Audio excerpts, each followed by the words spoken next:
আল্লাহ ডেকে বলে, বান্দা জীবনটা কোন কাজে ব্যয় করলা?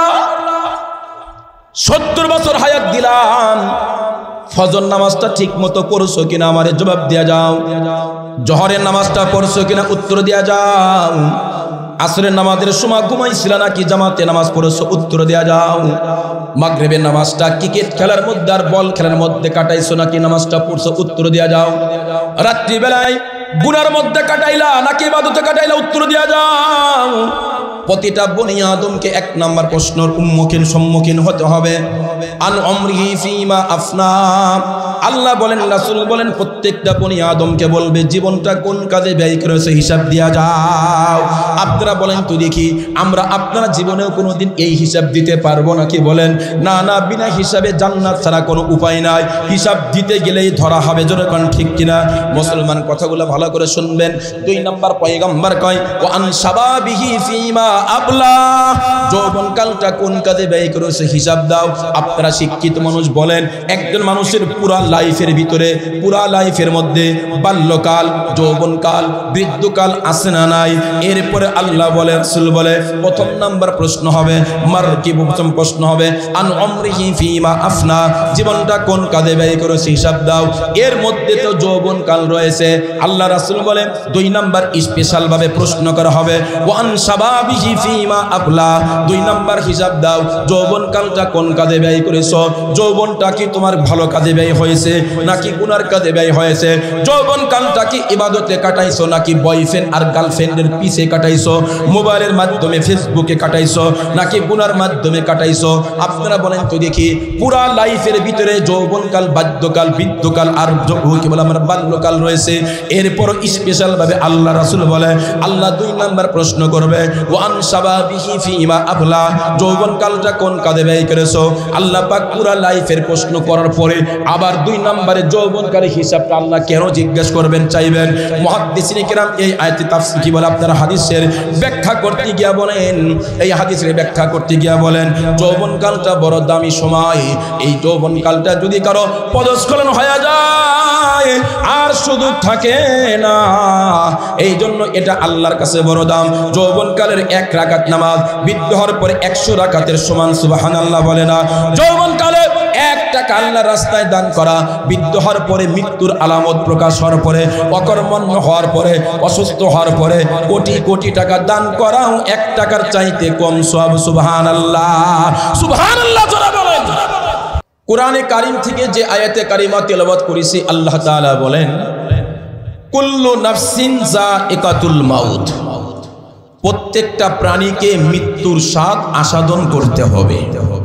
এই পৃথিবীতে যার জন্ম হয়েছে তার মৃত্যু কনফার্ম, এতে কোনো সন্দেহ নাই। আল্লাহ বলেন, যার জন্ম পৃথিবীতে এসেছে, আমি আল্লাহ যাকে পাঠিয়েছি তার মৃত্যু কনফার্ম, আসতেই হবে। বিশ্ব নবীর চাইতে বড় দামি মানুষ মনে হয় গাজীপুরের মধ্যে কি আর 2-1টা আছে? বাংলাদেশে আছে, আমেরিকাতে আছে, লন্ডনে আছে, ইউরোপে আছে, অস্ট্রেলিয়াতে আছে। কিয়ামত পর্যন্ত আসার সম্ভাবনা আছে নাই? সেই মানুষটাকেও দুনিয়ার সিস্টেমে আল্লাহ পাক কিন্তু মৃত্যু দান করেছেন, করেন নাই? আল্লাহ বলেন, ইন্নাকা মাইয়িতুন ওয়া ইন্নাহুম মাইয়িতুন। হে নবী, কাফের মুশরিকরা ওরাও যেমন মরবে, আপনি আমার দোস্ত হলে কি হবে? আপনিও মারা যাবেন। যদি দুনিয়াতে আসার পরে আর কেউ না মরতো, তাহলে আল্লাহ নবীকে আল্লাহ জীবিত রাখতেন। কারণ নবীর চাইতে বড় দামি মানুষ পৃথিবীতে আর একটা, জলে বলেন বলেন, আর একটা নাই। সেই মানুষটাও কিন্তু চলে গেছে। এজন্য প্রত্যেকটা মানুষকে মরতে হবে, এটা কনফার্ম। এই বিশ্বাস আমাদের আছে তো নাকি? হ্যাঁ, হাত তোলেন, হাত তোলেন, আছে? হাত নামান। শুধুমাত্র শেখ হাসিনার নাই, ওবায়দুল কাদেরের নাই, সালমান এফ রহমান দরবেশ বাবারও নাই। কথা কয় না? যদি ওই বিশ্বাস থাকতো আর ওই ইয়াকিন থাকতো, তাহলে এ বাংলাদেশে এত কিছু করার পরেও লজ্জা নাই, নির্লজ্জ বেহায়ার মতো আবারও আজকে লকডাউনের নামে এদেশের স্বাধীনতাকে নষ্ট করতে চেয়েছে এবং মানুষের মধ্যে অস্থিরতা বিরাজ করার দুঃসাহস পেয়েছে। যেরকম ঠিক কিনা? কিন্তু লকডাউন কি পালন হয়েছে? এটা হয় নাই, হয় নাই, হবে না।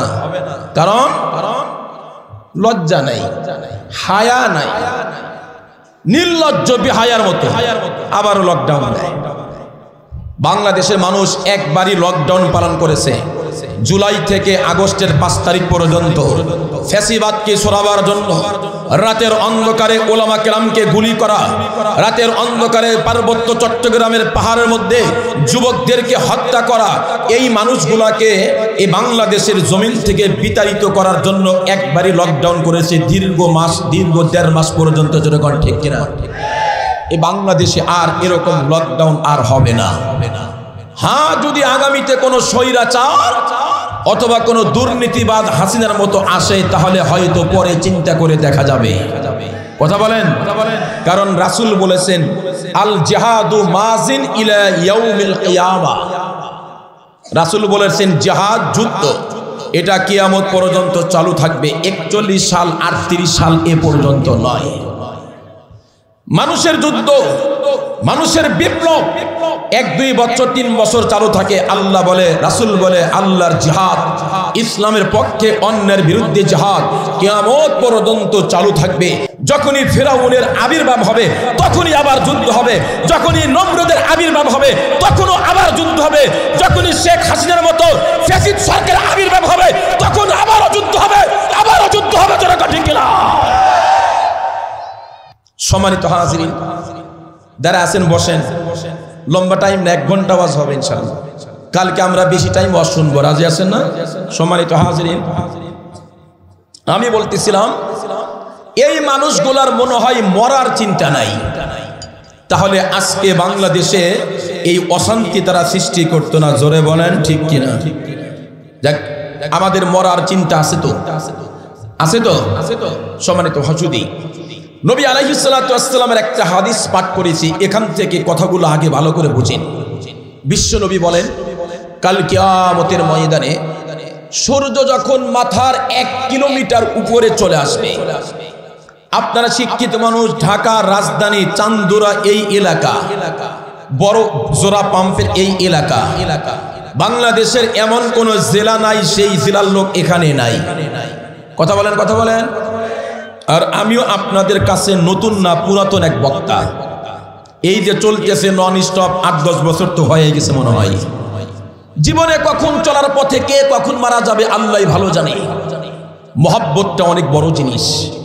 আপনারা বারবার আমাকে দাওয়াত দেন, আমি আপনাদের হাজিরা দেই। নবী আলাইহিস সালাতু ওয়াস সালাম বলেন, ভালো করে শুনেন, এই দুনিয়াতে যে সূর্য আমরা দেখতে পাই, এই সূর্য দুনিয়ার জমিন থেকে 9,33,00,000 মাইল দূর থেকে তাপ দেয়। এই তাপের কারণে গরমকালে, গ্রীষ্মকালে খালি পায়ে হাঁটা যায়, সেন বেতে হাঁটা যায়, খালি মাথায় ছাতা ছাড়া চলা যায় না। মক্কা মদিনার অবস্থা তো আরো ভয়াবহ, প্রচন্ড গরম। 40-42 দিন হজের সফরে, ওমরার 15-20 দিনের মধ্যে একদিনও বৃষ্টি পাওয়া যায় না। হাজি সাহেবরা, আমির যারা উমরা করেন, তারা বারবার দোয়া করেন, আল্লাহ একটাবার বৃষ্টি দাও, দেখি মক্কা মদিনার বৃষ্টিটা কেমন, একটু দেখে যাই। বৃষ্টি নাই, প্রচন্ড গরম। তায়েফের জমিনটা উর্বর, আলহামদুলিল্লাহ। যারা গেছেন তারা জানেন তায়েফের জমিনটা উর্বর। তায়েফটা হলো বাংলাদেশের জমিনের মতো, আবহাওয়াটা ঠিক সেম বাংলাদেশের আবহাওয়ার মতো। এই বৃষ্টি হয়, এই ঠান্ডা, এই গরম, এই রোদ মিশ্রণ। আলহামদুলিল্লাহ। 9,33,00,000 মাইল দূর থেকে সূর্য যখন তাপ দেয়, তাহলে আমাদের এই দুনিয়াতে খালি পায়ে চলা যায় না, ছাতা ছাড়া চলা যায় না, ছাতাবিহীন চলা যায় না, ঘরের মধ্যে এসি দিয়েও থাকা যায় না। আল্লাহ রাসূল বলেন, হাসরের ময়দানে, হাসরের দিন সূর্য আসবে মাথার 1 কিলোমিটার উপরে। আপনারা অনুমান করেন তো মানুষের অবস্থা কেমন হবে। বিশ্বনবী হাদিস শরীফে বলেন, যারা কাফের, বেঈমান, পরকালকে বিশ্বাস করে না, আখিরাতকে বিশ্বাস করে না, নাস্তিক, নাস্তিক, মুশরিক, বেঈমান, কাফের এদের মাথার মগজগুলো টকবক টকবক করে জমিনে পড়তে থাকবে। কিন্তু যারা ইমানদার মুসলমান কিন্তু গুনাহগার, নামাজও পড়ে ওজনে কম দেয়, নামাজও পড়ে দুধের মধ্যে পানি দেয়, নামাজও পড়ে পানির মধ্যে দুধ দেয়, নামাজও পড়ে জেনাও করে, নামাজও পড়ে চুরিও করে, নামাজও পড়ে দুর্নীতিও করে, ইমানদার মুসলমান কিন্তু গুনাহগার, যার যার গুনাহ অনুপাতে গুনার মধ্যে ঘামের মধ্যে সাঁতার কাটতে থাকবে। কেউ বুক পর্যন্ত সাঁতার কাটবে, কেউ মাজা পর্যন্ত পানিতে সাঁতার কাটতে থাকবে। তাফসিরে মাজহারির লেখক আল্লামা কাদাউল্লাহ কানি সানাউল্লাহ পানিপতি রহমাতুল্লাহ আলাইহি লেখেন, তাফসিরে মাজহারিতে লিখছেন সর্বনিম্ন সবচাইতে যেই লোকটা ঘামের মধ্যে অল্প ঘামের মধ্যে দাঁড়ায় থাকবে সেও হাঁটু পর্যন্ত ঘামের মধ্যে দাঁড়ায় থাকবে। অবস্থা ভালো হবে না খারাপ হবে? জোরে বলেন না। আল্লাহর পয়গম্বর বলে এমন মুহূর্তে মাথার মগজগুলা টকবক করবে কাফের বিমানদের, আর মুসলমান ইমানদার কিন্তু গুনাহগার। এই মানুষগুলা ঘামের মধ্যে যার যার গুনাহ আর অন্যায় অনুপাতে সাঁতার কাটতে থাকবে, দাঁড়িয়ে থাকবে। আল্লাহ পাকে কঠিন দিনে প্রত্যেকটা বনি আদমকে চারটা প্রশ্নের সম্মুখীন না হওয়া পর্যন্ত, উত্তর না দেওয়া পর্যন্ত একটা কদমও আল্লাহর পয়গম্বরের সামনে আগাইতে দিবে না। আলেমকেও চারটা প্রশ্ন করা হবে, জালেমকেও গায়রে আলেমকেও চারটা প্রশ্ন করা হবে, পুরুষকেও চারটা প্রশ্ন করা হবে, মহিলাকেও চারটা প্রশ্ন করা হবে, পীর সাহেবকেও চারটা প্রশ্ন করা হবে, মুরিদকেও চারটা প্রশ্ন করা হবে, মাদ্রাসার প্রিন্সিপালকেও চারটা প্রশ্ন করা হবে, সাধারণ শিক্ষককেও চারটা প্রশ্ন করা হবে, আওয়ামী লীগকেও চারটা প্রশ্ন করা হবে, বিএনপিকেও চারটা প্রশ্ন করা হবে, হেফাজত খেলাফত জামাত ইসলাম 8 দল 14 দল প্রত্যেক লোককে চারটা প্রশ্নের সম্মুখীন হতে হবে। একটা উত্তর না দেওয়া পর্যন্ত, চারটার উত্তর না দেওয়া পর্যন্ত আল্লাহর পয়গম্বর বলে চুল পরিমাণ হাসরের ময়দান থেকে সামনে আগাবার ক্ষমতা না। সম্মানিত হাজিরিন, আল্লাহ রাসূল বলে প্রত্যেকটা বনি আদমকে চারটা প্রশ্নের উত্তর দিতে হবে। আল্লাহ পাক প্রথম নাম্বার প্রশ্ন করবে বান্দা বান্দি, আন উমরিহি ফিমা আফনা,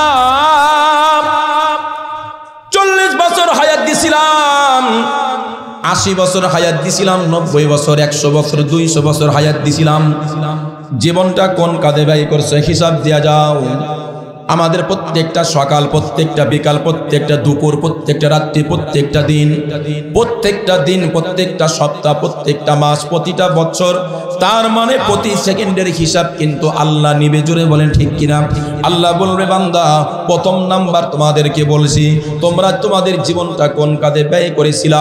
আমি আল্লাহ তোমার হায়াত দিছিলাম 40 বছর, 60 বছর, 90, 100 বছর হায়াত দিছিলাম, কোন কাজে ব্যয় করেছো? আচ্ছা বলে তো দেখি, তুমি তোমার জীবনটা কি ভালো কাজে ব্যয় করেছো নাকি গুনার কাজে ব্যয় করেছো? জীবনটা কি আল্লাহর হুকুম মতো চালিয়েছো নাকি রাসূলের হুকুম সুন্নাত তরিকায় পরিচালিত করেছো নাকি শয়তানের কথায় উঠবস করেছো? জীবনের হিসাব দেয়া যাও। এক নাম্বার প্রশ্ন প্রত্যেকটা বনি আদমকে আল্লাহ করবে, এই তোমরা বলো তো কোন কাজে ব্যয় করেছো? সকালটা কোন কাজে ব্যয় করেছো? রাত্রটা কোন কাজে ব্যয় করেছো? শনিবারটা কোন কাজে ব্যয় করেছো? রবিবারটা কোন কাজে ব্যয় করেছো? সোমবার, মঙ্গলবার, বুধবার, বৃহস্পতি, শুক্রবার কোন কাজে ব্যয় করেছো? আল্লাহ যদি আমাদের হিসাব চাই, আপনারা বলেন তো দেখি, একটা সেকেন্ডের হিসাব কি আমি আপনি আল্লাহর কাছে দিতে পারবো নাকি? বলেন না, না, কখনো সম্ভব নয়। সাইয়েদ জাকারিয়া রাহমাতুল্লাহ আলাইহি কিতাবের মধ্যে লেখেন, মান হুসিবা উযিবা, আল্লাহ হিসাব চাইলেই আযাব হবে, ধরা খাওয়া লাগবে। জোরে কোন ঠিক কিনা? আল্লাহ ডেকে বলে বান্দা জীবনটা কোন কাজে ব্যয় করলা? 70 বছর হায়াত দিলাম, ফজর নামাজটা ঠিক মতো পড়ছো কিনা আমারে জবাব দিয়া যাও। জোহরের নামাজটা পড়ছো কিনা উত্তর দিয়া যাও। আসরের নামাজের সময় ঘুমাইছিলা নাকি জামাতে নামাজ পড়ছো উত্তর দিয়া যাও। মাগরিবের নামাজটা ক্রিকেট খেলার মধ্যে আর বল খেলার মধ্যে কাটাইছো নাকি নামাজটা পড়ছো উত্তর দিয়া যাও। রাত্রি বেলায় গুনার মধ্যে কাটাইলা নাকি ইবাদতে কাটাইলা উত্তর দিয়া যাও। প্রতিটা বনি আদমকে এক নাম্বার প্রশ্নের সম্মুখীন হতে হবে, আন উমরিহি ফিমা আফনা, আল্লাহ বলেন, রাসূল বলেন, প্রত্যেকটা বনি আদমকে বলবে জীবনটা কোন কাজে ব্যয় করেছে হিসাব দিয়া যাও। আপনারা বলেন তো দেখি, আমরা আপনারা জীবনেও কোনোদিন এই হিসাব দিতে পারবো নাকি? বলেন না, না, বিনা হিসাবে জান্নাত ছাড়া কোনো উপায় নাই। হিসাব দিতে গেলেই ধরা হবে, যেরকম ঠিক কিনা? মুসলমান কথাগুলো ভালো করে শুনবেন। 2 নম্বর পয়গম্বর কয়, ওয়া আন শাবাবিহি ফিমা আবলা, যৌবনকালটা কোন কাজে ব্যয় করেছে হিসাব দাও। আপনারা শিক্ষিত মানুষ বলেন, একজন মানুষের পুরা লাইফের ভিতরে, পুরা লাইফের মধ্যে বাল্যকাল, যৌবনকাল, বৃদ্ধকাল আছে না নাই? এরপরে আল্লাহ বলে, রাসূল বলে, প্রথম নাম্বার প্রশ্ন হবে প্রথম প্রশ্ন হবে আন উমরিহি ফিমা আফনা, জীবনটা কোন কাজে ব্যয় করেছে হিসাব দাও। এর মধ্যে তো যৌবনকাল রয়েছে। আল্লাহ রাসূল বলে 2 নাম্বার স্পেশাল ভাবে প্রশ্ন করা হবে ওয়া আন শাবাবিহি ফিমা আবলা, 2 নাম্বার হিসাব দাও, যৌবনকালটা কোন কাজে ব্যয় করেছো? যৌবনটা কি তোমার ভালো কাজে ব্যয় হয়েছে নাকি গুনার কাজে ব্যয় হয়েছে? যৌবনকালটা কি ইবাদতে কাটাইছো নাকি বয়ফ্রেন্ড আর গার্লফ্রেন্ডের পিছে কাটাইছো, মোবাইলের মাধ্যমে ফেসবুকে কাটাইছো নাকি গুনার মাধ্যমে কাটাইছো? আপনারা বলেন তো দেখি, পুরা লাইফের ভিতরে যৌবনকাল, বাল্যকাল, বৃদ্ধকাল আর কি বলে আমরা বাল্যকাল রয়েছে। এরপর স্পেশাল ভাবে আল্লাহ রাসূল বলে, আল্লাহ 2 নাম্বার প্রশ্ন করবে ওয়া আন শাবাবিহি ফিমা আবলা, যৌবনকালটা কোন কাজে ব্যয় করেছো? আল্লাহ পাক পুরা লাইফের প্রশ্ন করার পরে আবার 2 নম্বরে যৌবনকালের হিসাবটা আল্লাহ কেন জিজ্ঞেস করবেন চাইবেন? মুহাদ্দিসিনে কেরাম এই আয়াতে তাফসীর কি বলে, আপনারা হাদিসের ব্যাখ্যা করতে গিয়া বলেন, এই হাদিসের ব্যাখ্যা করতে গিয়া বলেন, যৌবনকালটা বড় দামি সময়। এই যৌবনকালটা যদি কারো পদস্খলন হয়ে যায় আর সুযোগ থাকে না, এই জন্য এটা আল্লাহর কাছে বড় দাম। যৌবনকালের 1 রাকাত নামাজ বৃদ্ধ হওয়ার পরে 100 রাকাতের সমান, সুবহানাল্লাহ বলে না? যৌবনকালে 1 টাকা আল্লাহর রাস্তায় দান করা, বৃদ্ধ হওয়ার পরে, মৃত্যুর আলামত প্রকাশ হওয়ার পরে, অকর্মণ্য হওয়ার পরে, অসুস্থ হওয়ার পরে কোটি কোটি টাকা দান করাও 1 টাকার চাইতে কম সওয়াব। সুবহানাল্লাহ, সুবহানাল্লাহ জোরে বলেন। এজন্য আল্লাহ পাক আবার 2 নাম্বার যৌবনকালটা কোন কাজে ব্যয় করেছো এটা স্পেশাল ভাবে জিজ্ঞাসা করবেন। তাফসীরে জালালাইনের হাসিয়াতে আছে, আলেম ওলামা ভালো বুঝবেন, আপনারা ভালো করে শুনেন। আল্লাহু আকবার। আমরা নামাজের মধ্যে একটা সূরা তেলাওয়াত করি, সূরার নাম হলো সূরা 3, ওয়াসুম্মা রাদাদনাহু আসফালা সাফিলিন। আয়াত আছে না নাই বাচ্চারা? আছে না নাই? আল্লাহু আকবার। এই আয়াতের তাফসীরে বলা হয়, জালালাইনের হাসিয়ার মধ্যে লেখা আছে, একজন মানুষ যখন বাড়ি হলো জোড়া পাম্পে, বাড়ি হলো গাজীপুর কোনাবাড়ি, অথবা গাড়ি হলো কি বলে আপনার চান্দুরা, আল্লাহ যখন নামাজটা পড়তে পারে না, বার্ধক্য হয়ে গেছে, অসুস্থ হয়ে গেছে, ওযু ঠিক মতো রাখতে পারে না, হাঁটু বাঁকা করতে পারে না, পা বাঁকা করতে পারে না, ফেরেশতা যারা আমলনামা লেখেন কিরামান কাতিবিন আল্লাহর কাছে গিয়া বলে, আয় আল্লাহ, ওই যে গাজীপুর চন্দার অমকের সন্তান অমক বৃদ্ধ হয়ে গেছে, ঠিক মতো নামাজ পড়তে পারে না, আমলনামায় কি আমলটা লিখবো নাকি অফ করে দিব? আল্লাহ ডেকে বলে, আল্লাহু আকবার। আল্লাহ ডেকে বলে, ফেরেশতারে মোবাইলে সার্চ দিয়া দাও, কি বলে আপনার আমলনামা সার্চ দিয়া দাও, যৌবনকালটা কোন কাজে ব্যয় করেছে। মোবাইলে সার্চ দিবে যুবক, দেখবে তার যৌবনকালটা বড় সুন্দর। ফজর নামাজ জামাতে পড়েছে, তাহাজ্জুদের নামাজ কাদা নাই, ইশরাকের নামাজ কাদা নাই, আওয়াবিনের নামাজ কাদা নাই, চাষতের নামাজ বাদ দেয় নাই, বয়ফ্রেন্ডের সঙ্গে গার্লফ্রেন্ডের সঙ্গে আকাম টুকাম করে নাই, গুনার কাজ খুব একটা করে নাই, ইবাদত বন্দেগী কাটাইছে। আল্লাহকে রিপোর্ট করবে, আল্লাহ বলবে, বার্ধক্য আমি দিয়েছি, আর কোনো দোষ নাই, অসুস্থ থাকলে তো ওরকম ইবাদত করতো, বন্ধ করার দরকার নাই। আমি আল্লাহ অর্ডার দিলাম, মৃত্যু পর্যন্ত তার আমলনামায় সব লিখতে থাকো। সুবহানাল্লাহ, সুবহানাল্লাহ বলা যায় না? পক্ষান্তরে যদি লোকটা একটু উল্টা পাল্টা হয়, দেখতে দেখতেছে তার যৌবনকালটা অবশ্য একবার ভয়াবহ, নামাজ পড়ে নাই, রোজা রাখে নাই, শুধু গুনাহ আর গুনাহ, আকাম কুকামের মাধ্যমে কাটিয়েছে। ফেরেশতারা দেখা, আল্লাহ লোকটাতে একদম পল্টন মাঠের মধ্যে ময়দান খালি, খালি গুনাহ আর গুনাহ, ভালো আমল একটাও নাই। আল্লাহ বলে, এটা বুদ্ধ হয়ে গেছে, এখনো সুস্থ থাকলে এই গুনাহ করত, অতএব দরকার নাই, মৃত্যু পর্যন্ত তার আমলনামায় গুনাহ লিখতে থাক। নাউজুবিল্লাহ। আরো যেন নাউজুবিল্লাহ কথা। আমার কথা মনে হয় বোঝেন নাই। তাহলে যৌবনকালের দাম আছে না নাই? আরো যারা বলেন। এই জন্য আল্লাহর পয়গম্বর কয়, 2 নম্বর প্রশ্ন হবে ওয়ান শাবাবিহি ফীমা আবলা, যৌবনকালটা কোন কাজে ব্যয় করেছো? চান্দুরা যুবক ভাইরা, তোমাদেরকে খুব ভালো করে কথাগুলো শুনতে হবে। যৌবনকালটা হেলায় খেলা চলবে না, যৌবনকালটা নষ্ট করলে চলবে না। এখনো সময় আছে, তাহাজ্জুদে নামাজ পড়ে আল্লাহর দরবারে কান্না দরকার, জোরে কোন ঠিক কিনা? এই যুবকরা যখন এক হয়ে গেছে, বাংলাদেশে সবগুলা যুবক যখন এক হয়ে গেছে, এক মাঠে দাঁড়াইছে, ফেসিবাদ সরকার পালাইতে বাধ্য হয়েছে, জোরে কোন ঠিক কিনা? এই কারণে এদেশের যুবকদের দরকার আছে না নাই? আল্লাহর কাছে যেমন যৌবনকালে আমলের দরকার। এই দেশ স্বাধীন করেছে যুবকরা, 24-এ স্বাধীন করেছে যুবকরা। আগামী দিন যে কোনো ষড়যন্ত্র রুখে দাঁড়াবে যুবকদের বিকল্প নাই। পিছাইলে হবে না। আমাদেরকে শক্ত করে মুষ্টিবদ্ধ হয়ে একতাবদ্ধ হয়ে কাজ করতে হবে, জোরে কোন ঠিক কিনা? আরো জোরে বলেন আল্লাহ আমাদের বুঝ দান করুন, আমিন। আরো জোরে বলেন আমিন।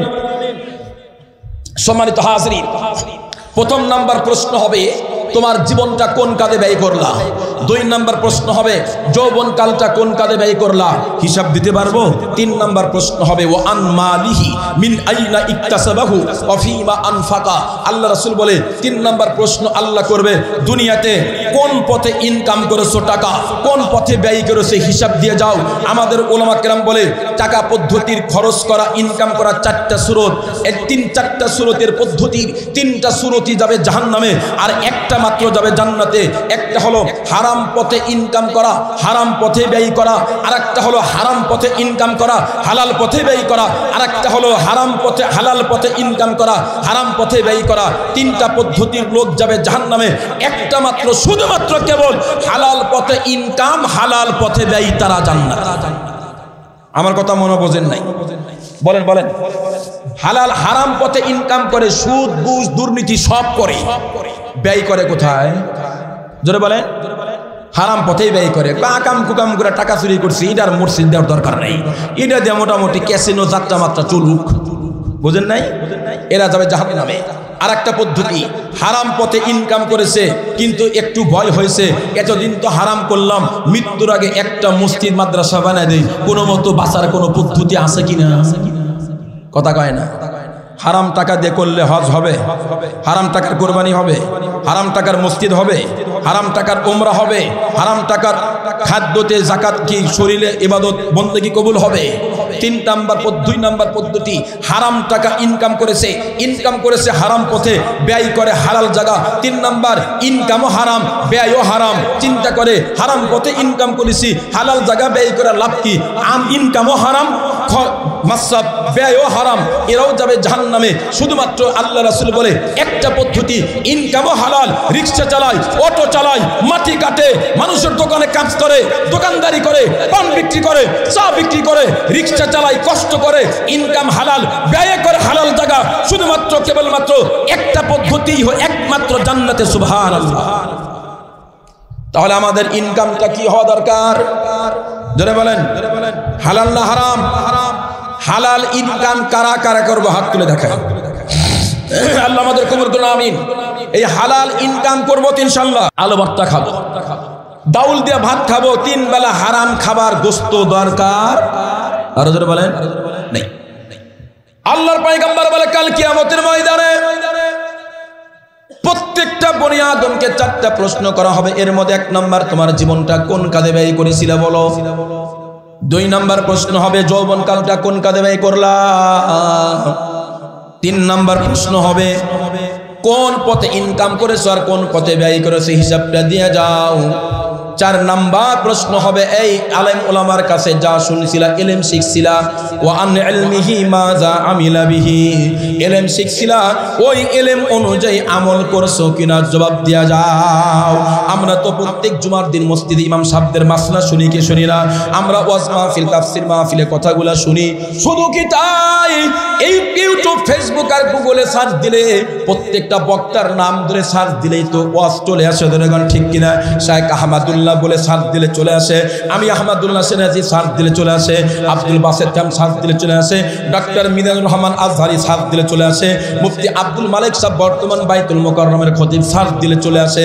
এমন কোনো বক্তা নাই, আলোচক নাই, এমন কোনো মুফতি নাই যেই মুফতি আল্লামা তাকি উসমানী দামাত বরকাতুল আলিয়ার নাম ধরে সার্চ দিলে চলে আসে। যখন ঠিক কিনা হাবিবুল্লাহ মাহমুদ কাসেমের নাম সার্চ দিলে চলে আসে, খালেদ সাইফুল আইয়ুবী, মুনাজির জামান, আল্লামা নুর ইসলাম উলিপুরীর নাম ধরে সার্চ দিলে চলে আসে, কুয়াকাটার হুজুর হাবিবুর রহমান সিদ্দিকীর নাম ধরে সার্চ দিলে সুন্দর মায়াবী কণ্ঠে ওয়াজ চলে আসে, মাসনামা চাইলেও শেখা যায়। এরপরে যদি হাসরের ময়দানে আল্লাহ পাক ডাক দেয়, বান্দা যেই পরিমাণ ইলম শিখছিলা ওই ইলম অনুযায়ী আমল করছো কিনা বলো। তখন যদি আমি আপনি বলি আল্লাহ আমার কাছে তো কোনো আলেম ছিল না, মসজিদ মাদ্রাসা ছিল না, মোবাইলেও কিছু পাই নাই, কথা কয় না, উপায় আছে? হ্যাঁ উপায় আছে। কি যে মার দিব আল্লাহ ভালো জানে, এর পিটাইয়া পাছা লাল করে ফেলাইবো গোপালগঞ্জের মতো। সম্মানিত হাজির, কথাগুলো ভালো করে শোনেন। প্রশ্ন করা হবে কয়টা? বলেন বলেন। এক নাম্বার কোনটা? কোনটা? আল্লাহ জীবনটা কোন কাজে ব্যয় করছে বলে যাও। দুই নাম্বার যৌবন কাল কোন কাজে ব্যয় করছো উত্তর দিয়া যাও। তিন নাম্বার কোন পথে ইনকাম করেছো, কোন পথে ব্যয় করেছো, উত্তর দিয়া যাও। চার নাম্বারটা হলো যেই পরিমাণ ইলম শিখছো ওই পরিমাণ ইলম অনুযায়ী আমল করছো কিনা, উত্তর দিয়া যাও। আমরা প্রত্যেকে কিন্তু দিতে পারবো না, সেটা কোন ঠিক কিনা? এই জন্য এখন থেকে আমাদেরকে আল্লাহ সুযোগ দান করেছেন, এখন থেকে আমাদের অন্তরে আল্লাহর ভয় ঢুকাইতে হবে। একটা কথা মনে রাখতে হবে, ওয়ালিমান খাফা মাকামা রাব্বিহি জান্নাতান। আল্লাহর কাছে তো আমরা প্রত্যেকে যাবো, সেটা কোন ঠিক কিনা? হাসরের ময়দানে আল্লাহর সামনে উপস্থিত হতে হবে। যুবকরা খুব ভালো করে শুনবা, আমরা কাফের বেঈমানদের আকীদা হলো, ওদের মাসলাক হলো আমরা মরে যাব, মাটির সঙ্গে মিশে যাবে। না না, আমাদের আকীদা আমরা ইন্তেকাল করব, দুনিয়া থেকে কি কবরের জগতে যাব, ওখান থেকে মিজান, ওখান থেকে ফুলসিরাত, ওখান থেকে হাসর নাসর, তারপর জান্নাত না হয় জাহান্নাম। এজন্য প্রত্যেকটা মানুষকে আল্লাহর ভয় অন্তরে স্থাপন করতে হবে। আয় আল্লাহ, যেহেতু আপনার সামনে আমাদেরকে দাঁড়াইতে হবে, এখন আর গুনার কাজ করব না, জিনা করব না, মোবাইলে খারাপ পর্ন দেখব না, আর দুর্নীতি করব না, আর দুর্নীতি করব না, আর চুরি করব না, ওজনে কম দিব না, দুধের মধ্যে পানি দিব না। এই কাজগুলো করতে রাজি আছি তো ইনশাআল্লাহ হাতটা তুলে দেখান না। আল্লাহ আমাদের প্রত্যেককে তৌফিক দান করেন, আমিন। হাত নামান। আপনাদের কষ্ট হইতেছে? শেষ করে দিব না আধা ঘন্টা চলবে? কতক্ষণ চলবে বলেন? গরম ধরছে। যুবক খুব ভালো করে শোনা যাও, তোমাদের মতো একজন যুবক নবীর সময় জন্ম কিন্তু নয়, নবীকে দেখে নাই। পয়গম্বরের সময় জন্ম কিন্তু পয়গম্বরকে দেখে নাই। আল্লাহ নবীর প্রথম নাম্বার সাহাবী, প্রথম খলিফা হযরত আবু বকর সিদ্দিক দুনিয়া থেকে চলে গেলেন। আহলুস সুন্নাত ওয়াল জামাতের আকীদা হলো বিশ্ব নবী সমস্ত নবীদের পরে সবচাইতে যে উম্মতের দাম আল্লাহর কাছে সবচাইতে বেশি, তার নাম হলো আবু বকর সিদ্দিক। সুবহানাল্লাহ। সেই সিদ্দিক আকবরের জামানা নয়, সিদ্দিক আকবর তো দুনিয়া থেকে চলে গেল। এরপরে হযরত ওমরে ফারুকের সময়কাল মনে আসেনি আপনাদের? হযরত ওমরে ফারুকের সময় যুবকদের জন্য এই ঘটনাটা আমি উপস্থাপন করতে চাই, শুনতে রাজি আছেননি? আল্লাহর পয়গম্বর দুনিয়াতে নাই, সিদ্দিক আকবর দুনিয়াতে নাই, ওমরে ফারুক রাদিয়াল্লাহু তাআলা আনহুর সময়কাল। একজন যুবক মদিনা থেকে প্রায় 350 মাইল দূর বসবাস করতেন। আমাদের সিরাজগঞ্জ থেকে এখানে 130 কিলোমিটার, ঢাকা চান্দরা তো আরো কম হবে, 90, 80, 85 কিলোমিটার। এখান থেকে চট্টগ্রাম 250 কিলোমিটার। যুবক কিন্তু মদিনা থেকে দারবাড়ি 350 কিলোমিটার। এই মুসলমান, তখন এরোপ্লেন ছিল না, এর কি মানে আপনার উড়োজাহাজ ছিল না, এরপরে কি মানে আপনার এই হানিফ এন্টারপ্রাইজ ছিল না, শ্যামলী পরিবহন ছিল না, নাবিল ক্লাসিক ছিল না, সোহাগ এন্টারপ্রাইজ ছিল না। শুধুমাত্র কেবলমাত্র দুইটা যানবাহন ছিল, একটার নাম হলো ঘোড়া আর একটার নাম হলো উট। এই যানবাহন ঘোড়া আর উট ছাড়া তার কোনো উপায় নাই। আল্লাহর বান্দা দীর্ঘদিন ধরে মনের মধ্যে একটা একটা তামান্না, আমি দুনিয়াতে আসলাম, আমার নবী ছিল কিন্তু যাইতে পারি নাই, কারণ ছোট্ট থাকার কারণে পয়গম্বর রওজা জিয়ারত করতে পারে নাই। আজকে আমি বড় হইলাম, কিন্তু আমার পয়গম্বর তো দুনিয়াতে নাই, কবরে চলে গেছে, কিন্তু মনের মধ্যে মদিনার মোহাব্বত আছে না নাই? জোরে চিল্লায় কোন মদিনা যাইতে পারলাম না, মদিনা দেখতে পারলাম না। ইচ্ছা আছে কার কার মদিনায় যাওয়ার? হাতটা তোলেন না। মদিনা দেখতে পারলাম না, মদিনা যাইতে পারলাম না, আমি অসহায় তাই এত দূরে রই, আমি অসহায় তাই এত দূরে রই, শুধু সালাম জানাই মদিনা দেখতে পারলাম না, মদিনা যাইতে পারলাম না। জোরে বলেন ঠিক কিনা? আল্লাহ আমাদেরকে মদিনায় না নিয়া কবর ভাসিয়ে আল্লাহ করো না, আমিন। আল্লাহর পয়গম্বরের সাহাবী, পয়গম্বরে বড় আশেক, আস্তে আস্তে দাও, পয়গম্বরে বড় আশেক, কিন্তু আল্লাহর পয়গম্বরকে দেখে নাই ছোট্ট থাকার কারণে। আজকে যুবক বড় হয়েছে, আমার পয়গম্বর মদিনায় নাই। আল্লাহর বান্দা প্রত্যেক বছর একবার দুইবার মদিনা রওজা শরীফ জিয়ারত করতে যায়। সবচাইতে সুন্দর আর উন্নত মানের একটা ঘোড়া তার ছিল, এটাই ছিল তার জীবিকা নির্বাহের একমাত্র উপায়। বন্ধুরা আমার, এই ঘোড়াতে সওয়ার হয়ে আল্লাহর বান্দা মদিনায় যায়, একবার দুইবার তিনবার যায়। আজকেও রওনা করলো মদিনায় যাওয়ার জন্য, বোতল ভর্তি পানি আর পোটলা ভর্তি খাবার না মদিনার দিকে রওনা করলো। হাই হাই, অনেক দূর গেছে আল্লাহর বান্দা, এখনো মদিনার কাছাকাছি পৌঁছে নাই, ক্ষুধার্ত হয়ে গেছে, ক্লান্ত হয়ে গেছে। একটা বাগানের কাছে খেজুরের ছোট্ট ছোট্ট বাগান ছিল। বন্ধুরা আমার, এই বাগানের কাছে ঘোড়ার লাগামটা ধরে ব্রেক করলেন। হাই হাই, আমি এত দূর থেকে আসলাম, আমি ক্ষুধার্ত হইলাম, ক্লান্ত হইলাম, আমি যদি এই বাগানে একটু বিশ্রাম করে নেই তাইলে আমার বাকি সফরটা অন্তত সুন্দর হবে। কি বলেন? আল্লাহর বান্দা যা করলেন তাই ভাবলেন, তাই করলেন। গোড়ার লাগামটা ধরে যা ব্রেক করে যে জমিনের মধ্যে শুইলেন, খাবার যা ছিল খেয়ে ফেললেন, পানি যা ছিল পান করলেন।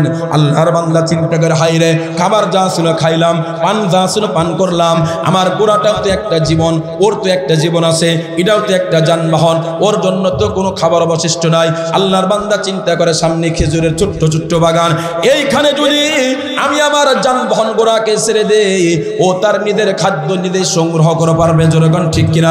আল্লাহর বান্দা তাই করলেন, গোড়ার লাগামটা ছেড়ে দিয়া মাথার নিচে হাত রাখছে, তো ঘুমিয়ে পড়ে গেছে। কিতাবের মধ্যে লিখছে, বন্ধুরা আমার, এই গোড়াটা পরিপূর্ণ বাগানের মধ্যে বিচরণ করার কারণে ম্যাক্সিমাম ছোট্ট চারাগুলা পায়ের সঙ্গে পদপিষ্ট হয়ে নষ্ট হয়ে গেল।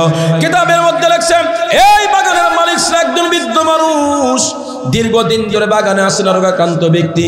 আজকে চিন্তা করলো বাগানে যায়। মুসলমান, আমাদের উত্তরবঙ্গে একটা প্রবাদ আছে, কৃষক যদি ক্ষেতের আল দিয়ে হাঁটে তবুও নাকি ক্ষেতের ফসল ভালো হয়। জনগণ ঠিক কিনা? নইলে কামলারা 2 নাম্বারি করে। জনগণ ঠিক না? বোঝেন না? যারা কৃষক আছে, যাদের অঞ্চলে গ্রাম অঞ্চলে খামার আছে, কৃষক যদি মালিক যদি একটু হাঁটাহাঁটি করে তারপরেও কিন্তু ওরা ঠিক মতো কাজ করে। জনগণ ঠিক কিনা? সুলাইমান পয়গম্বর বাইতুল মাকদাস করতে অনেক আগেই তো মারা গেছেন, লাঠি নিয়ে বসে আছেন, জিনরা তাক দেখে মনে করছে জীবিত আছে, কাজ করেছেন। যখন কাজ শেষ তখন উনিও আল্লাহ পাক প্রকাশ করেছেন উনি আর জীবিত নাই। বোঝা গেল যারা মালিক, যারা কৃষক, ক্ষেতের আল দিয়ে হাঁটলেও ক্ষেতের ফসল ভালো হয়। জনগণ ঠিক না? আল্লাহর বান্দা আস্তে আস্তে করে তাই করলেন। বৃদ্ধ মানুষ, রোগাক্রান্ত ব্যক্তি, খুব একটা অবস্থা ভালো নয়। আজকে আমি বাগানে যাই, 2 সন্তান বারবার নিষেধ করে বলে, আব্বা আপনি যায়েন না। আমাদের মন বলছে এত লম্বা সফর করলে আপনার নিশ্চিত কোনো ক্ষতি হবে, কিন্তু মুসলমান কথায় আস, মানুষের মৃত্যু আসলে নাকি সেখানে এরোপ্লেন ভাড়া করে চলে যায়। মানুষের মৃত্যু আসলে নাকি সেখানে প্লেন ভাড়া করে, নৌকা ভাড়া করে চলে যায়। কি বলেন? আল্লাহর বান্দা 2 সন্তানের কথা উপেক্ষা করে আস্তে আস্তে আস্তে আস্তে উপেক্ষা করে রওনা করলেন। কিন্তু আল্লাহর কি বাপ, আল্লাহর কি কুদরত দেখতেছে। হায় হায়, আমার সারা জীবনের পরিশ্রমের ফসলে খেজুরের বাগানটা নষ্ট করেছে কে? আল্লাহর বান্দা বাগানের দিক তাকাইলে চোখ 2টা রসগোল্লার মতো বড় বড় হয়ে গেছে গা। আল্লাহর বান্দা চিন্তা করে এত বড় ক্ষতি করলো কে? শেষ পর্যন্ত চিন্তা করে দেখতেছে, ওই যে মাঠের উত্তর পূর্ব কর্নারে একটা বিশাল বড় আকৃতি গোড়া দেখা যায়। আল্লাহর বান্দার ভাবতে বাকি নাই, এই ঘোড়াটাই হলো তার সর্বনাশের মূল ধরে, এখন ঠিক কিনা? কিন্তু আল্লাহর বান্দা চিন্তা করে, আমি যে ঘোড়াটাকে এখান থেকে বের করব, আমি তো কোনোদিন ঘোড়ার সঙ্গে পাসার ধরে পারবো না, কিন্তু বাগান থেকে বের করতে হবে। কিতাবের মধ্যে লেখছে ছোট্ট একটা ছোলা বুট আমরা রমজান মাসে ইফতার করি, জোরে এখন ঠিক কিনা? খুব একটা বড় না, ছোট্ট একটা কঙ্করে পাথর দিয়ে যেই মাত্র ঘোড়ার উপরে আঘাত করেছেন, ফাকাদা আলাইহিল মাউত, ঘোড়াটা জমিনের মধ্যে ধরাশয় হয়ে পড়ে যায়। এবার বৃদ্ধ লোক চোখের পানি ছাইরা কান্দে, আল্লাহ কোন লোকের ঘোড়া মারলাম, কার ঘোড়া মারলাম? এই চান্দুরের যুবকরা ভালো করে শোনো, এই ঘটনা তোমাদেরকে বুঝাবার জন্য বলতেছি, সকলের জন্য ইবরতনাক ওয়াকিয়া। আল্লাহর বান্দা চোখের পানি ছাইরা কান্দে, আল্লাহ কোন লোকের ঘোড়া মারলাম, কার ঘোড়া মারলাম? এই দুনিয়াতে যদি ঘোড়া মারার জরিমানা দিতে না পারি, আল্লাহ কাল কিয়ামতের ময়দানে তোমার আসামির কাঠ করায় কেমনে দাঁড়াবো, তোমার সামনে কেমনে মুখটা নিয়ে দাঁড়াবো? আল্লাহর বান্দা চিন্তা করে, আল্লাহ তুমি ঘোড়ার মালিককে এনে দাও। একটু পরে যুবক যখন চোখটা খুলেছে, সূর্যের কিরণ যখন চোখে লাগছে, আল্লাহর বান্দা চোখ খুলে দেখে তার ঘোড়া নাই নাই নাই নাই। কই গেল কই গেল? আমি আগেই আপনাদের বলেছিলাম, এই ঘোড়াটাই হলো তার জীবিকা নির্বাহ একমাত্র উপায়, জোরেগান ঠিক কিনা? আল্লাহর বান্দা শেষ পর্যন্ত দেখতেছে না, ঘোড়া নাই। ওই যে মাঠের উত্তর পূর্ব কর্নারে ঘোড়াটা দেখা যায়, ঘোড়াটা জমিনের মধ্যে পড়ে আছে, পাশে একজন বৃদ্ধ মানুষ তা দাঁড়া আছে। যুবক ডাক ডাকা, আঙ্কেল চাচা আপনার চিনলাম না, এই ঘোড়াটা কেমনে বললো, আপনার বাড়ি কোথায়? যুবক ডাক দেখাই, বৃদ্ধ লোকটা ডাক দেখা, যুবকরে চিল্লা চিলি করবো না, তুমি তো চেনো না এই বাগানের মালিক হলাম আমি দীর্ঘদিন ধরে বাগানে আসি না, আজকে এসে দেখলাম হঠাৎ করে ম্যাক্সিমাম চারাগুলো নষ্ট হয়ে গেছে, চিন্তা করে দেখলাম ঘোড়াটাই আমার সর্বনাশের মূল, আমি ঘোড়াকে এখান থেকে বের করার জন্য, এই যে বিশ্বাস না হয় রে যুবক, এই যে কঙ্করি পাথর এখন পর্যন্ত পড়ে আছে, এইটা আমি নিক্ষেপ করেছিলাম বের করার জন্য, এই পাথর দিয়ে নিক্ষেপ করলে কোনোদিন ঘোড়া কেন মশা পর্যন্ত মরে না? আল্লাহর বান্দা এই যে মারা গেছে আল্লাহর ফয়সালা, কিন্তু আমি দীর্ঘ সময় পর্যন্ত ঘোড়ার মালিকের অপেক্ষা আছি, এই দুনিয়াতে জরিমানা দিবার চাই, মরণকালে আল্লাহর সামনে দাঁড়াইতে চাই না। এই যারা কোটি কোটি টাকার দুর্নীতি করো, এমপি চেয়ারম্যান হয়ে জনগণের টিন চুরি করো, গম চুরি করো, বাথরুমের পায়খানা খুঁটি পর্যন্ত চুরি করো, তৌরি হয়ে যাও, আল্লাহর সামনে তোমাকে দাঁড়াইতে হবে, জোরেগান ঠিক কিনা? আল্লাহর বান্দা তখন রাগে ফায়ার, বৃদ্ধ লোকের 2-3টা চুন ধরে ঝাঁকুনি মারছে। কিতাবের মধ্যে লেখছে, হায় হায়, এই বৃদ্ধ লোকটাও মৃত্যুর কোলে ঢলে পড়ে মারা যায়।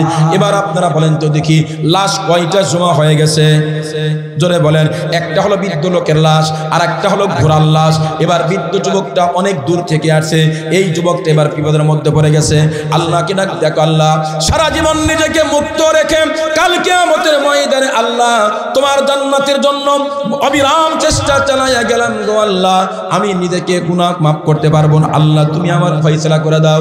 এই দুনিয়াতে যদি গোড়া মারা মার, বৃদ্ধ লোকটা মারার যদি আমি কেসাসুর হত্যা নিজেকে না করতে পারি, বিচার করাইতে না পারি, কাল কিয়ামতের ময়দানে তোমার আসামে কাট করে কেমনে দাঁড়াবো? আল্লাহ আল্লাহ তুমি এই বৃদ্ধ লোকের সন্তানগুলাকে আমার কাছে আইনা দাও।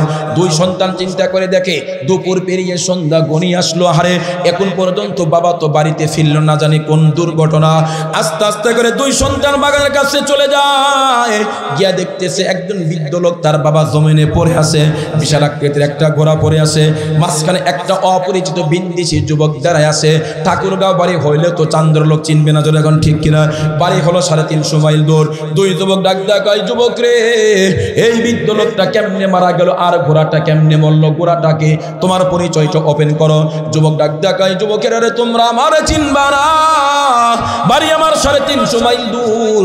আমি যখন ছোট্ট ছিলাম পয়গাম্বার মদিনায় ছিল, ছোট্ট হওয়ার কারণে পয়গাম্বারকে দেখতে পারি নাই, আজকে বড় হইলাম কিন্তু আমার পয়গাম্বার মদিনাতে নাই, মারা গেছে। প্রতি বছর 2-1 বার মদিনা শরীফে যাই রওজা জিয়ারত করার জন্য, কিন্তু আল্লাহর বান্দারা আজকে রওনা করেছিলাম, কিন্তু আল্লাহর ফয়সালা এই ঘটনা A to Z খুলে বললেন। শেষ পর্যন্ত 2 যুবক ডাক দেখা, এ যুবক তুমি কি জানো আমরা কারা? বাড়ি আমার 350 মাইল দূর। শেষ পর্যন্ত 2 যুবক ডাক দেখা, যুবকরে যে বৃদ্ধ লোকটাকে তুমি মারছো, এই লোকের আপন 2 সন্তান আমরা, তোমাকে তার ছাইরা দেওয়া যায় না, চলো যাই আমিরুল মুমিনিনের দরবারে যাই, ওইখানে তোমার ফাঁসির অর্ডার। যুবক ডাক দেখা, যুবকেরা হ্যান্ডকাপ পরাবার দরকার নাই, হাত করা পরাবার দরকার নাই, আমি এত আগে তোমার বাবারে মারছি, জীবনের মায়া করলে পালায় যাইতাম, কোনদিন আমারে তোমরা খুঁজেও পাইতে না, জোরে কোন ঠিক কিনা? সিসি ক্যামেরা দিয়ে খুঁজে পাইতে না। আমি চাইছিলাম এই দুনিয়াতে বিচার হোক, পরকালে আল্লাহর সামনে আসামির কাঠগড়ায় দাঁড়াইতে পারবো না। চলো যাই। দুই ভাই দুই যুবক সবিন্দেশী যুবক আসামি চলে গেলেন ফারুক আজমের দরবার, রাজ পরিবার, রাজপ্রাসাদ, সংসদ ভবন। হযরতে ফারুক আজম সহ সাহাবা কেরাম উপস্থিত। দুই যুবক ডাক দেখায়, আমিরুল মুমিনিন, এই যে বিন্দেশী যুবক আমার আব্বাকে হত্যা করেছে, ফাঁসির অর্ডার চাই। খুব ভালো করে শোনেন। রাষ্ট্রপ্রধান আমিরুল মুমিনিন ডাক দেখায়, যুবকরে ফাঁসির অর্ডার কেমনে চাও? সাক্ষী আসেনি। বলে সাক্ষী তো নাই। তাইলে কেমনে ফাঁসি দিব? দুই যুবক ডাক দেখায়, আমিরুল মুমিনিন, খুনি যদি যুবক যদি নিজে মৌখিক স্বীকারোক্তি দেয় তাইলে তার ফাঁসির দরকার না, সাক্ষীর দরকার নাই। দুই যুবক ডাক দেবার আমিরুল মুমিনিন ডাক দেখা, যুবক তোমার অ্যাড্রেসটা আমাকে আগে বলে দাও, তোমার নাম কি, বাড়ি কোথায়, অ্যাড্রেসটা বলে দাও, কেমনে আসলা, কেমনে বৃদ্ধ লোকটা মারা গেল। যুবক একে একে সবগুলা কথা বলার পরে আমিরুল মুমিনিন ডাক দেখায়, যুবক সত্যি করে বলো তুমি কোন করছো না, বৃদ্ধ লোকটা এমনি মারা গেছে।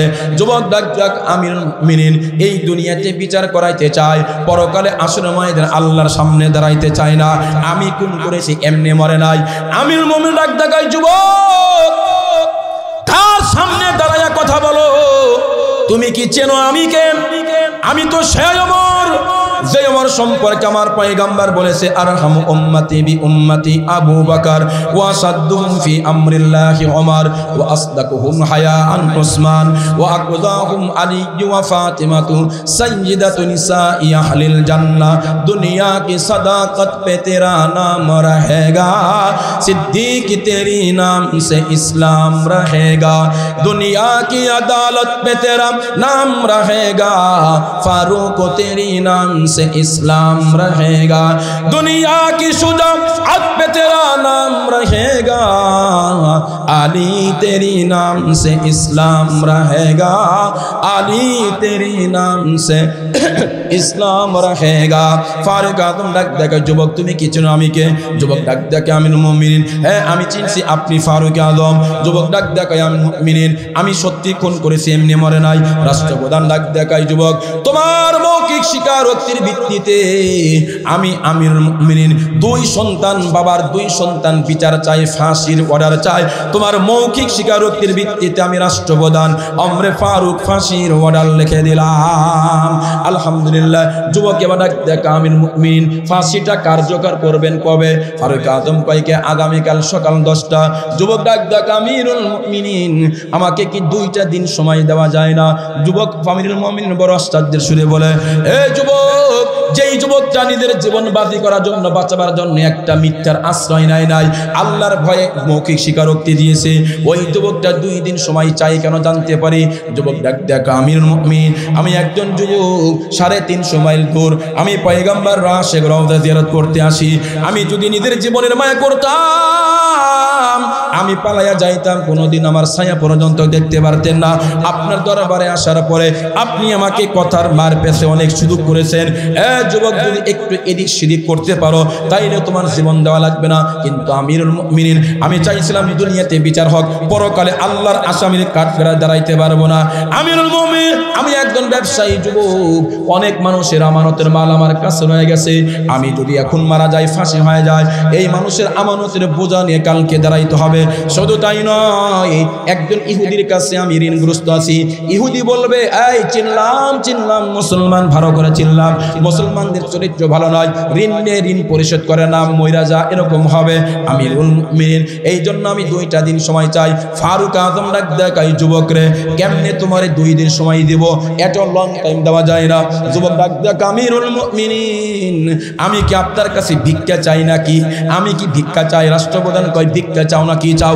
আমিরুল মুমিনিন আদালতের নিয়ম রুলস রয়েছে, একজন ফাঁসির আসামির সর্বশেষ ইচ্ছা করাটা আদালতের দায়িত্ব। জোরাগান ঠিক কিনা? আলাদা বলেন।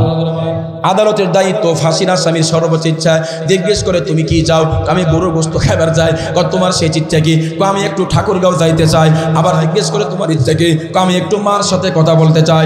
আবার কেউ জিজ্ঞেস করে, সেই ইচ্ছাটা 2 রাকাত নামাজ পড়বার চাই। ঠিক আসতে কোন ঘুমে গেছে না? জোরে গান, জোরে গান, আসে না নাই? ইসলামের জন্য যারা জীবন দেয় তারা হাসতে হাসতে ফাঁসির মঞ্চে যায়। চুরি কইরা ডাকাতি কইরা আকাম কুকাম কইরা যারা মারা যায় ওদের মুখে কোনো হাসি থাকে না, যেরকম ঠিক কিনা?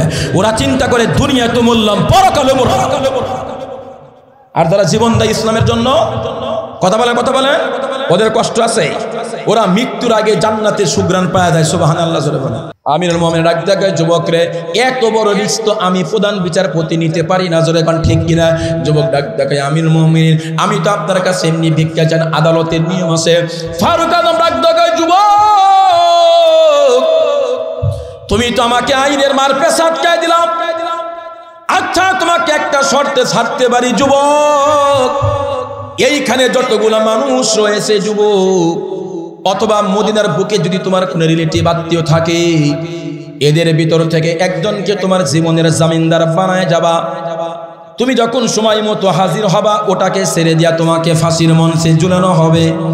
আর যদি তুমি ফাঁকিবাজি করে না আসো, চলে যাও, জামিনদারকে ফাঁসির মঞ্চে ঝুলতে হবে। বলেন তো দেখি এরকম লোক পাওয়াটা সহজ না কঠিন? ধরে বলেন।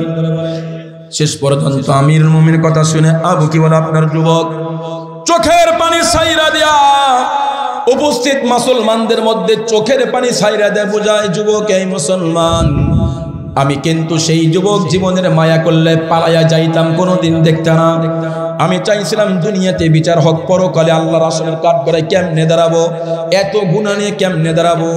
আমার জন্য যদি কেউ জীবনের জামিনদার হয়ে যাও, আল্লাহর কসম করে বলতে পারি, আমার জন্য জামিনদার হলে আমার পরিবর্তে তোমাকে কোনোদিন জীবন দেওয়া লাগবে না। কিন্তু যুবকের চোখের পানির ভাষা কেউ বুঝলো না। কিতাবের মধ্যে লেখছে একজন সাহাবী, যেই সাহাবী সম্পর্কে কিতাবের মধ্যে আছে হযরতে আবু যর গিফারি খাদেমে খায়রুল বশর, जिसने सारे जिंदगी में ना बनाया अपना घर, जिसने सारे जिंदगी में ना बनाया अपना घर। হযরতে আবু যর গিফারি দাঁড়ায় গেলেন। আমিরুল মুমিনিন ডাক দেয়, আবু যর তুমি কি বলতে চাও? আবু যর বলে, আমিরুল মুমিনিন এই যে বিদেশি যুবকের জীবনের জামিনদার হতে চায়। সমস্ত সাহাবা কেরাম আগে আসলেন, না না আমিরুল মুমিনিন, অন্তত আবু যরকে এর জামিনদার হতে দেওয়া যাবে না, কারণ আবু যর যুবককে কোনোদিন দেখে নাই, চেনেও না। আর এই যুবক চলে গেলে আবার যে রিটার্ন আসবে তা তো গ্যারান্টি দেওয়া যায় না। রাষ্ট্রপ্রধান ডাক দেখায়, আবু যর তুমি কি সত্য করে জীবনের জামিনদার হবা নাকি আবেগের বশবর্তী হয়ে বলো? আবেগ দিয়ে কত মানুষ কত কথাই তো বলে, জোরে বলেন ঠিক কিনা? আবু যর ডাক দেখায়, আমিরুল মুমিনিন খুব ভালো করে শোনেন, আমি সত্যি বলতেছি, আবেগ নয়, এই বিদেশি যুবকের জীবনের জামিনদার হতে চাই। রাষ্ট্রপ্রধান বলে, খুব ভালো করে চিন্তা করে দেখছো? বলে, হ্যাঁ দেখছি। যুবক ডাক দেখা, আবু যর ডাক দেবেন, আমিরুল মুমিনিন আপনি ভালো করে শুনে রাখুন, যেই যুবকটা নিজের জীবনের মায়া করে নাই, মায়া করলে পালা যাইতো, নিজের জীবনের মায়া না করে আপনার মতো আদেল মুনসিফ আপনার কাছে সত্য বললে যার নির্ঘাত ফাঁসি হবে, এটা জানার পরেও যেই যুবকটা একটা মিথ্যার আশ্রয় নাই, পরকালের ভয় আল্লাহর কাছে জবাবদিহি করতে হবে, এই ভয়ে যুবকটা মিথ্যা বলে নাই, এই যুবকের জন্য যদি আমি আবু যরের কাল্লা চলে যায়, আমি আবু যর মনে করব আমার জীবনটা সার্থক হয়ে গেছে গা। আল্লাহু আকবার জোরে বলেন। আমিরুল মুমিনিন দরখাস্ত কবুল করলেন। কোন সাহাবী ডাক দেয়, কয় আবু যর মস্ত বড় ভুল করলা। কি বলে? মস্ত বড় ভুল করলা। আবু যর কাছে জীবনে কত ভুলই করছি, এবার না হয় আরেকটা করলাম। সময় কয়দিন? জোরে 2 দিন। 2 দিনের মধ্যে সরকারি ব্যবস্থাপনায় আবু যরকে জামিনদার রেখে যুবককে পাঠিয়ে দেওয়া হলো তার বাড়িতে। 1 দিনের মধ্যে সব মানুষের আমানতের মাল দেওয়া শেষ। এবার গেছে মার কাছে বিদায়ের পালা। মাকে ডাক ডাকায়, মারে কতদিন মদিনায় গেলাম না, কোনদিন তো দুর্ঘটনার শিকার হই নাই মা, আজকে যাইতেছিলাম। এই চোখে খুলে বললেন, মা দুনিয়াতে আর কোনোদিন হয়তো দেখা হবে না মা, তুমি আমার মাফ করে দিও। মা চোখের পানি ছাইরা কান্দে। যুবক দেখকেল কোথাকার সন্তান।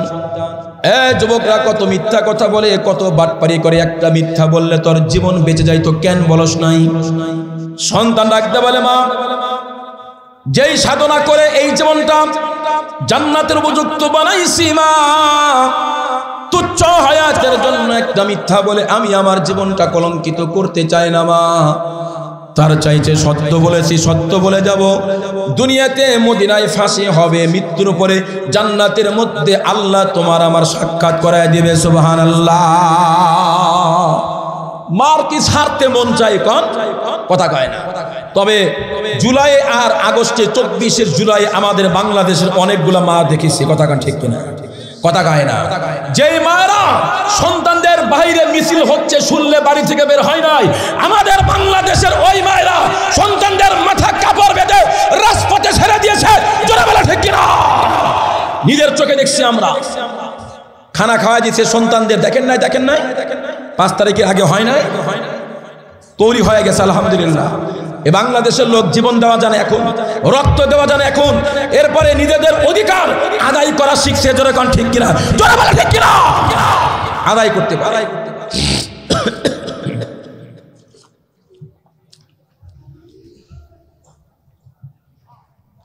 হ্যাঁ, তারপরও মার ছাড়তে মন চায়।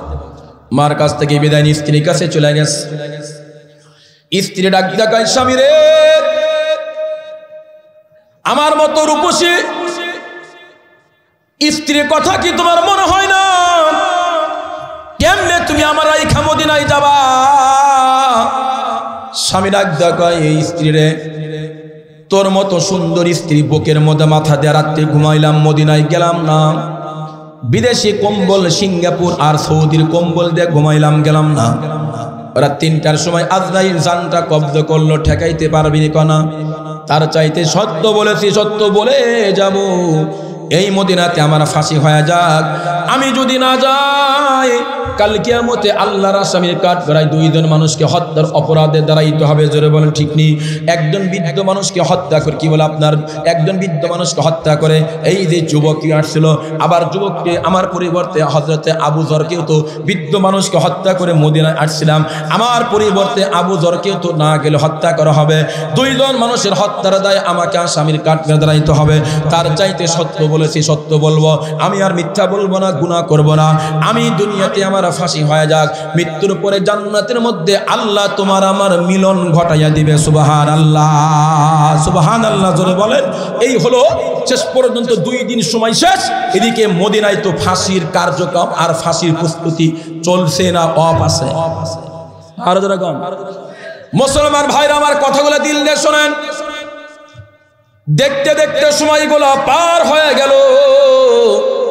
আমিরুল মুমিনিন ডাক দেখায়, আবু যর যুবক হয়তো আসবে না, সময় তো আর দেওয়া যায় না।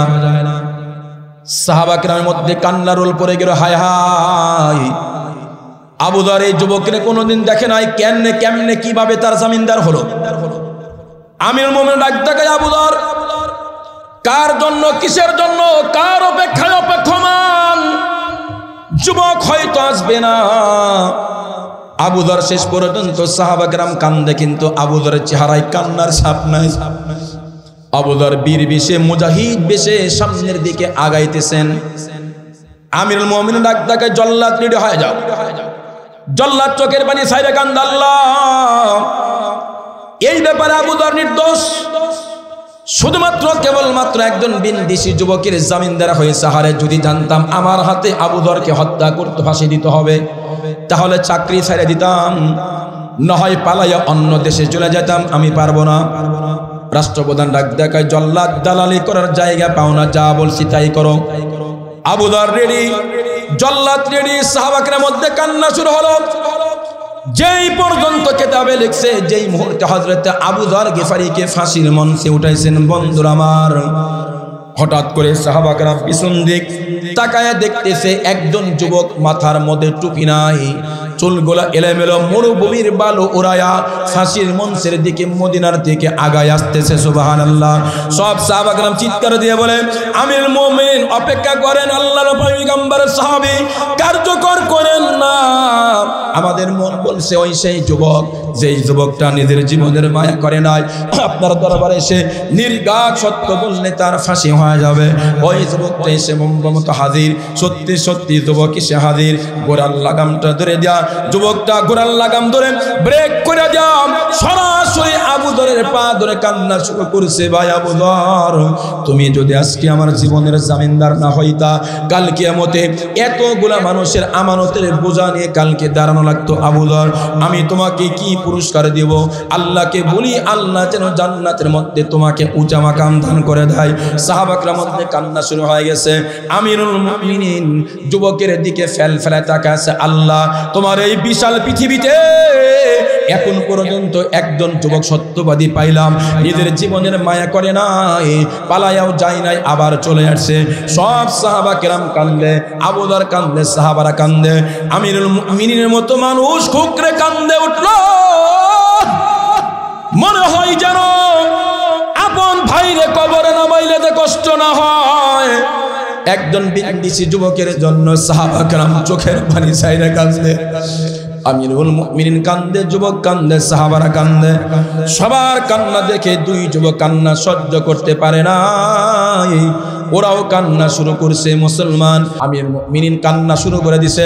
এত বড় সত্যবাদী যুবক দেখি নাই, নিজের জীবনের মায়া পর্যন্ত করে নাই। ফারুক আজমের দরবারে দুই যুবক দুই দিক থেকে কান্না শুরু করছে। আমিরুল মুমিনিনের পা ধরে কান্না শুরু করছে। আমিরুল মুমিনিন নিজের চোখে না দেখলে বিশ্বাস করতাম না, এত বড় সত্যবাদী যুবক আর কোনোদিন দেখি নাই।